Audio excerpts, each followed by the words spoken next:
There is a moment, a silent, dangerous moment, when someone questions you. They accuse your character. They doubt your intent. They challenge your worth. And in that exact split second, most people make the same mistake. They defend themselves. And that is the moment they lose all power. Makaveli understood this long ago. And once you understand it too, you will never explain yourself again. The accusation test, every accusation is a test, not a test of truth, a test of control. When someone calls you arrogant, when they say you're cold, manipulative, selfish, fake, your body reacts before your mind does. Your ego feels threatened, your nervous system lights up, and instinctively, you want to correct the record. I didn't mean it like that. That's not who I am. You misunderstood me. It feels fair. It feels mature. It feels like the right thing to do. But Makaveli would call it a fatal error. Because the moment you defend yourself, you accept something without realizing it. You accept that they have the authority to judge you.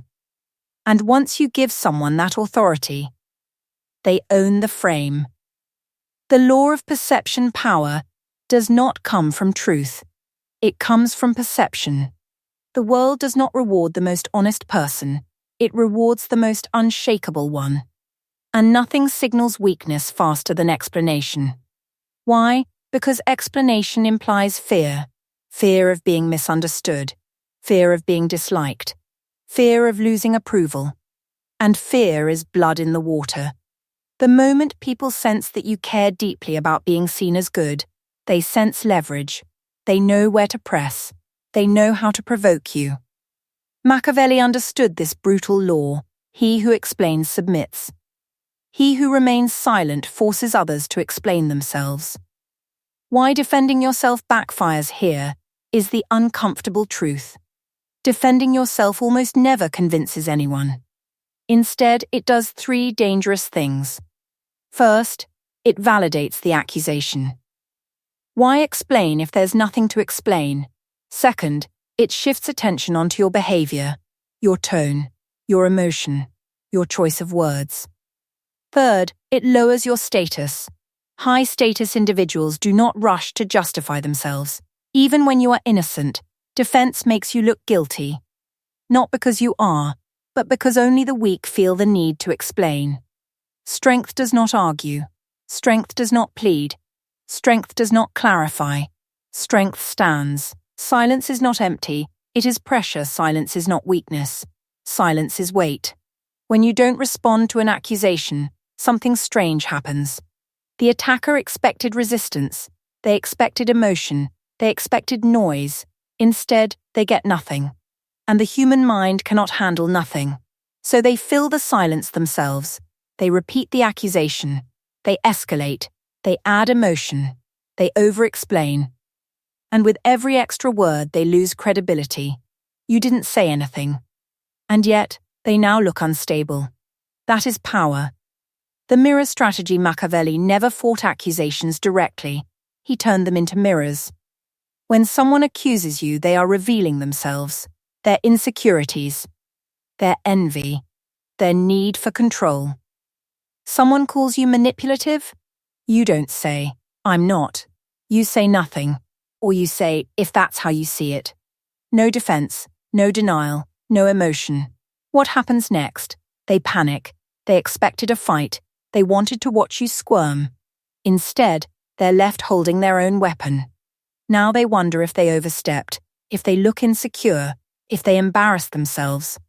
And they did. Status is not explained. It is felt. Think about the most powerful people you've ever met. Not the loudest, not the most liked. The ones who made rooms feel quieter when they entered. The ones who didn't rush to respond. The ones who held silence like a weapon. They didn't defend themselves. They didn't explain.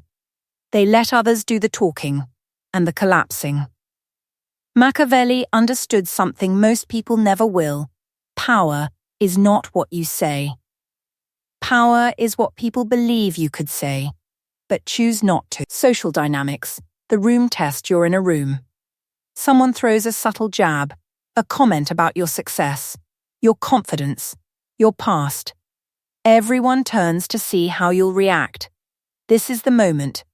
Most people smile nervously, laugh it off, or worse, explain, and the room registers it. Because people aren't listening to the accusation, they're watching the response. And silence, when delivered with presence, speaks louder than any justification ever could. When you don't react, people ask themselves, why didn't he respond? Does he know something we don't? Is he above this? Did that attack just fail? You didn't defend yourself. You redefined the hierarchy. Business power. The meeting move in a business meeting. Someone undermines you. I'm not sure that strategy is really thought through. He always has bold ideas. They want you to bite. The weak lean forward. They explain, they prove, they justify. The room smells the nervousness. The Machiavellian operator leans back. He waits. And if he speaks, it's not defense. It's redirection. Let's hear your alternative. Now the spotlight shifts. Now they perform. Now they're evaluated. Silence from the confident is accusation without words. Relationships control the tempo in personal relationships. This principle becomes lethal. Someone says, "You don't care about me anymore." The average person panics. They explain. They reassure. They defend. And in doing so, they validate the emotional frame. The Machiavellian approach is different. You don't dismiss. You don't argue. You let the weight of the accusation hang. Then you say, "That's not how I see it." Short, grounded, final. No justification. Now the emotional tempo is yours. And whoever controls the tempo controls the frame. The cold move, disappearance, sometimes silence isn't enough. Sometimes the strongest response is absence. No reply, no reaction, no acknowledgement, but also no blocking. Let your absence sit. This breaks people in two ways. First, they realize they weren't worth a response. Second, they start spinning narratives. They post more. They message again. They escalate. And with every attempt, they look weaker. All while you remain perfectly still. You didn't defeat them. They destroyed themselves trying to reach you. Inverting the accusation here's where it gets elite. Instead of denying accusations, make them look like insecurity. You're arrogant. Strange how confidence makes people uncomfortable. You're manipulative. Only people who can't be influenced say that. You're fake. People say that when they stop getting what they want. These are not defenses. They are status assertions. They don't say I'm innocent. They say, "You can't touch me." The turn of the blade, Makaveli called this the turn of the blade. Do not meet the sword with a shield. Let the attacker fall on his own weapon. The world teaches you to defend your reputation. Makaveli saw the trap. The moment you chase innocence, you admit guilt. So the true strategist never plays that game. He appears too composed to be shaken, too elevated to care, too certain to explain. And slowly, the attackers begin to look unstable. Reactive. Jealous. Weak, because the more you defend, the more it looks like you need to.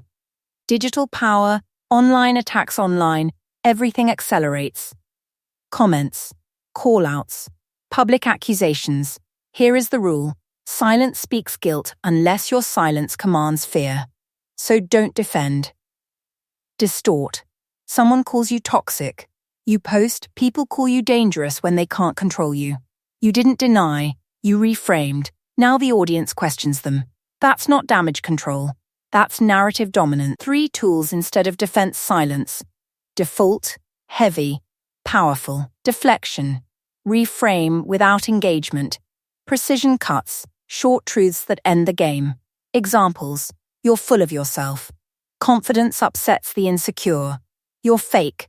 I don't owe you authenticity. You think you're better than everyone. No. I just don't think like everyone. These end conversations. They don't invite debate. The misunderstood advantage people fear being misunderstood. Machiavelli embraced it. The misunderstood man has mystery. The predictable man is controllable. People who constantly clarify look desperate. People who remain calmly misunderstood are feared. It is better to be confusing than predictable. Because confusion creates caution. And caution gives you control. Good reputation versus strong reputation. You don't need a good reputation. You need a strong one. A good reputation must be defended. A strong reputation defends itself. The man with a strong reputation is not always liked, but no one moves against him casually. That's what happens when you never explain yourself. Let others defend you. Here's the paradox. When you defend yourself, you stand alone. When you remain calm, others step in. They say that was uncalled for. He didn't even respond. Why are you pushing so hard? Now they are your shield. That's Makavelian leverage. Final evolution. Aura. The final stage is not silence. It's aura. A presence so composed, so secure, so elevated, that accusations evaporate before landing. You don't live in defense. You live in definition. And people feel it. Your stillness, your certainty, your quiet danger. Final truth. Never defending yourself doesn't mean never speaking. It means speaking only when it shifts power. Every word is a move. Every silence is a decision. And when you stop explaining yourself, people stop putting you on trial. You are no longer asking for approval. You are commanding perception. And that is when power becomes effortless.